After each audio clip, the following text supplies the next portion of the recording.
For over a year now, 13-year-old Noah has been a prisoner in his own home. A life-threatening respiratory condition means he's had to shield, and all of his family too. But unlike adults who are clinically extremely vulnerable, he hasn't been able to get a vaccine because it's not yet licensed for under 16s.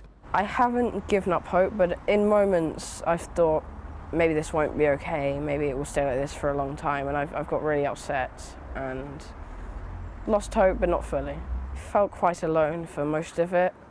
I think I've not spoken to as many friends, and I think I've lost a few friendships there, which is quite upsetting. Noah's mum has been fighting to get him a vaccine so he's finally able to return to school, but to no avail. As it stands, doctors have to take personal responsibility to give it off licence, which many are unwilling to do, leaving families like theirs left in lockdown. It feels like it's not a very good place to have an ill or disabled child right now. It feels like they have been forgotten about, they've been sidelined. I mean, when Noah spoke to you just now, his voice is quieter than it was. He's lost a lot of confidence. You know, you feel forgotten about, don't you, if you have been forgotten about.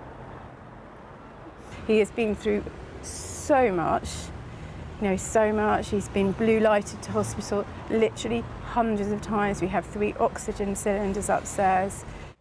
For the family, it's the not knowing how long they'll have to live their lives stuck inside to protect Noah that's the hardest to take, especially when off-licence drugs are commonly used for children with severe health issues. I would sign a disclaimer in blood if anybody wants me to. I'm quite happy to.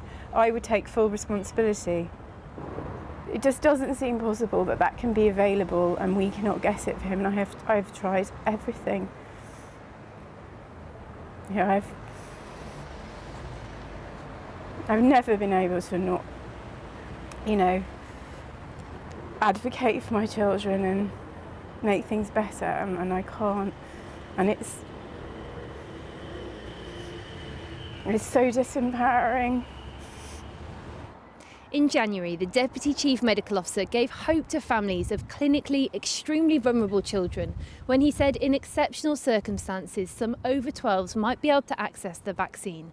But since then, those families have faced a postcode lottery in getting a jab.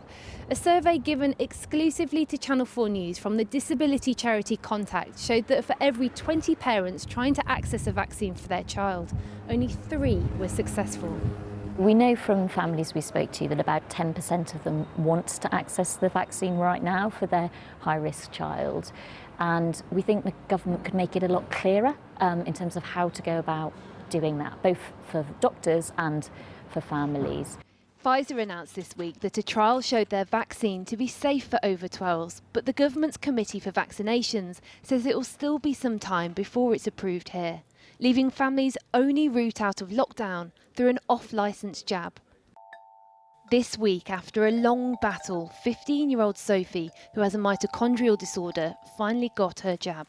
It means her family can go back to school and work soon, after a year of barely leaving the house. When Sophie got the vaccine, I was just so relieved. Yeah, it's just a relief is what you're seeing now, that relief of a whole year of that pressure that we've had on us. And now that relief has given us just so much joy. So we're just looking forward to the future now rather than continually worried about each day. Families with clinically extremely vulnerable children say this is just one more fight after years of advocating